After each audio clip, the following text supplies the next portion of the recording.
और किसानों को लेके प्राथमिकताएं भी दी गई, निर्णय भी किए गए।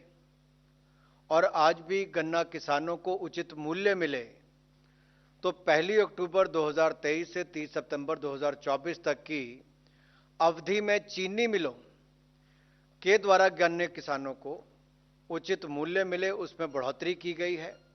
आज तक का सबसे ज्यादा जो दाम है 315 रुपए प्रति क्विंटल मूल्य उसको निर्धारित किया गया है।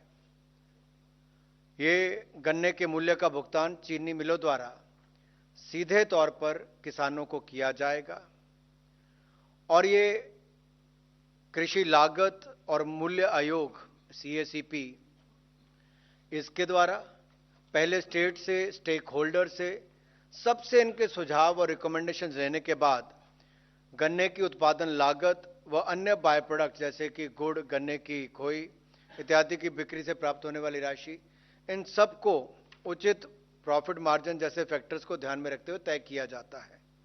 पिछले साल ये 305 था, इस साल 315 किया गया है। लेकिन अगर आप पुराने आंकड़ों को देखेंगे तो 2013-14 में 210 रुपए प्रति क्विंटल इसका रेट था, जो आज बढ़कर 315 रुपए प्रति क्विंटल हुआ है।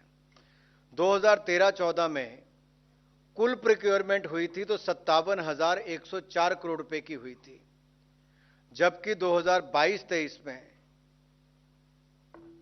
ये 1,13,000 करोड़ के लगभग हुई।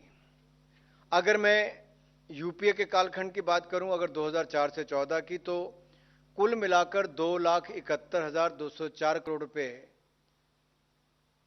की खरीद हुई, वैल्यू जो है उसकी, और 2014 से 2023 तक 7,46,066 करोड़ रुपए खरीद में हुए।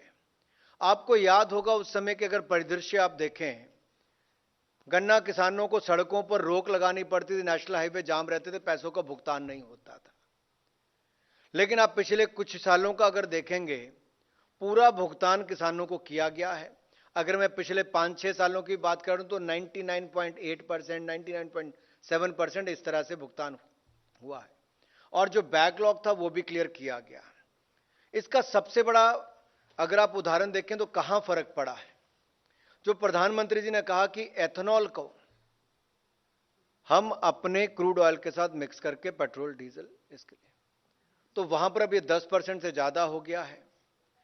अब एथेनॉल के लिए जो रिक्वायरमेंट हमारे गन्ने की है उसके लिए पिछले साल 20,500 करोड़ रुपए का भुगतान डिस्टिलरीज के द्वारा किया गया है, डिस्टिलरीज को किया गया है, शुगर मिल्स को किया गया है।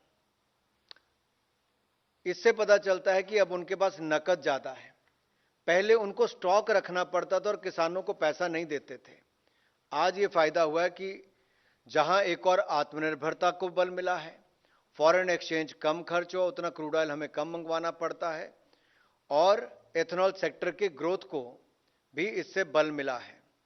शुगर केन अगर हम देखें तो इसको भी शुगर मिल के द्वारा लगभग 3,353 लाख टन गन्ने की खरीद 2022-23 में की गई और उस पर कुल लागत 1,11,366 करोड़ रुपए हुए।